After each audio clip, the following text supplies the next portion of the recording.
Welcome back to One Comic Book a Day, where we're covering Action Comics 177, Anti-Superman Weapon. A story with some fun ideas that is completely hampered by its unsatisfying climax and finale. It's one of those stories where it just kind of ends. There's barely like a confrontation of Superman ending the thing. Is defeated in a panel and things end. There's barely any fun with, say, a resolution or some sort of like development of the villain being defeated. I like our character who's been built up the entire issue to be brought down a little and not just like, oh, I guess I lost. So there's a Nazi scientist who's bald-headed and looks like Luthor. I did have to closely reread the area where he's introduced to make sure he wasn't Luthor. He is not Luthor. He's a Nazi scientist. Or he looks like Telly Savalas. Honestly, all the bald guys look the same. And probably would be a much more interesting story if it was Luthor. There's very little reason why he had to be a different person, though it is nice to change things up every now and then. He's building some like fascinating machines to cause havoc. Mostly the good idea about causing havoc and committing crimes in Metropolis, distracting Superman, including my favorite, a buzzsaw UFO that cuts an airplane in half. Yeah, that keeps Superman busy for a second.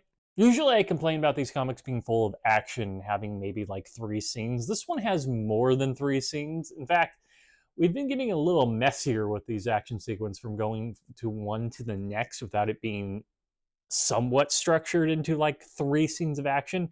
Just like, oh, Superman's going to deal with that. Oh, Superman's going to deal with that. Oh, Superman's going to deal with that. Oh, Superman's going to deal with that. And then ending. And then we get to the end because, well, we ran out of room. But our Nazi scientist says he has a plan that can defeat Superman. And it's all this large red building, sort of like construction workers' headquarters where like the foreman is. It's just there, it's this red box of a building. So what's in the box? Well, it's Lois. It's the classic kidnap Lois, threaten Lois to keep Superman from doing anything, something we've seen so many times. It's in fact a version of if Superman moves to stop something, it will explode, killing Lois. Now, he's managed to like move so fast, he beats the explosions several times when this has been pulled, but I do like the idea of he can't do anything or he'll get Lois killed. I wish we would have started with this being kind of difficult before we did the it's pretty easy for him to solve it problem. And he shoots off a rocket that Superman can't stop. Joke's on him, Superman stopped it using his X-ray vision, and this is where we get to the problem of the story. Though a lot of his death machines are somewhat fun but quickly dealt with, he himself is quickly dealt with. He hears an explosion, he thinks he's finally defeated Superman, but no.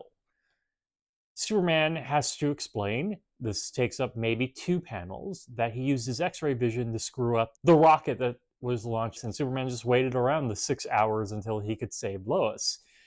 He explains this to our Telly Savalas villain, and there isn't really much of a reaction. In the very next panel, it's the final panel of the comic where he's flying Lois back. There is no the guy getting arrested. There's not even much of a reaction from him other than Superman goes, yeah, I already beat you, so story over.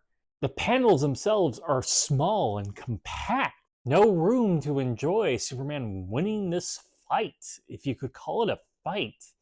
I mean, I like the effortless overconfidence and outsmarting part of this, but can we just like enjoy it a little bit more? See the villain fall? Okay, that is it from Action Comics 177, Anti-Superman Weapon. The Anti-Superman Weapon was blowing up Lois. If you enjoyed this video, please like and subscribe. Hit the bell icon to get notification when a new video goes up. I do this Monday through Friday, but Friday is Bat Friday, where I cover a Batman story in either Detective Comics or Batman. And until next time, let's ponder the question, whatever did happen to the Man tomorrow?